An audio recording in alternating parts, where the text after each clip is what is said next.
ಜೊತೆಗೆ 5 AM club ಅಂತ ಪುಸ್ತಕ ರಾಬಿನ್ ಶರ್ಮಾ ಅವ್ರಿಗೆ ಓದ್ತಾ ಇದ್ದೆ. 5 ಗಂಟೆಗೆ ಎದ್ದೇಳೋರ್ಗು 8 ಗಂಟೆಗೆ ಎದ್ದೇಳೋರ್ಗು ಎಷ್ಟು ಡಿಫ್ರೆನ್ಸ್ ಅಂತ ಹೇಳ್ತಾರೆ ಅವರು.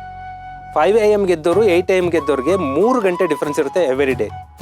ಒಂದು ತಿಂಗಳಿಗೆ ಎಷ್ಟಾಯಿತು ಅಂದರೆ 90 ಗಂಟೆ ಆಯಿತು. 90 hours ಈಸ್ ಈಕ್ವಲ್ಸ್ ಟು 4 ದಿನ ಎಕ್ಸ್ಟ್ರಾ. 8 ಗಂಟೆಗೆ ಹೇಳೋರ್ಗು 5 ಗಂಟೆಗೆ ಹೇಳೋರ್ಗು ಡಿಫ್ರೆನ್ಸ್ ಏನು ಅಂದರೆ 4 ದಿನ 1 ಮಂತ್ಗೆ ಎಕ್ಸ್ಟ್ರಾ ತಗೋತಾರೆ. 1 ವರ್ಷಕ್ಕೆ 48 ದಿನ 2 ತಿಂಗಳು ಎಕ್ಸ್ಟ್ರಾ ಬರುತ್ತೆ ಅವರಿಗೆ.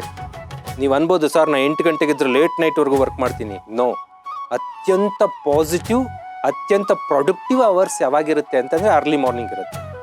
ಇದನ್ನು ಬ್ರಾಹ್ಮಿ ಮುಹೂರ್ತ ಅದು ಇದು ಅಂತ ನಮ್ಮ ಹಿಂದೂ ಸಂಪ್ರದಾಯದಲ್ಲಿ ಹೇಳ್ತೀವಿ. ಬಟ್ ಇದನ್ನು ನಾವು ಹೇಳೋದಲ್ಲ. Canadian author, is A Canadian author.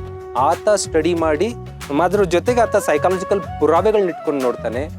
5 AM club 5 ಗಂಟೆಗೆ ಯಾರು ಎದ್ದು ಅಚೀವ್ಮೆಂಟ್ ಮಾಡೋಕ್ಕೆ ಟ್ರೈ ಮಾಡ್ತಾರೋ ಅವ್ರು ಬೇಗ ಸಾಧನೆ ಮಾಡ್ತಾರೆ ಅಂತ. ಈಗ ನಾನು ಏನಾದರೂ ಒಂದು ಅಚೀವ್ ಮಾಡಬೇಕು ಅಂತ ಪ್ರಯತ್ನ ಮಾಡಿದಾಗ ಒಂದು ಯಾವುದೋ ಎಕ್ಸಾಮ್ ಸಕ್ಸಸ್ ಆಗಿದೆ, ಇನ್ನೊಂದೇನೋ ಬಿಸ್ನೆಸ್ಸಲ್ಲಿ ನಾನು ಟಾರ್ಗೆಟ್ ರೀಚ್ ಆಗಿದ್ದೀನಿ, ಆ ಎಲ್ಲ ಟೈಮಲ್ಲೂ 5 AM ಕ್ಲಬ್ ಫಾಲೋ ಮಾಡಿದ್ದೀನಿ. ಯಾವತ್ತು ನಾನು 5 AM ಕ್ಲಬ್ಬನ್ನು ಬಿಟ್ಟು ಇನ್ನೊಂದು ಟೈಮ್ ಫಾಲೋ ಮಾಡೋಕ್ಕೆ ಸ್ಟಾರ್ಟ್ ಮಾಡಿದೆ ಅವತ್ತು ನನ್ನ ಗ್ರೋತ್ ಡೌನ್ ಆಗಿದೆ. ಇದು ನಾನು ಇಂಡಿವಿಜುವಲಿ ಕೂಡ ಸ್ಟಡಿ ಮಾಡಿದ್ದೀನಿ. ಹಾಗಾಗಿ ಟ್ರೈ ಫಾರ್ 5 AM ಕ್ಲಬ್.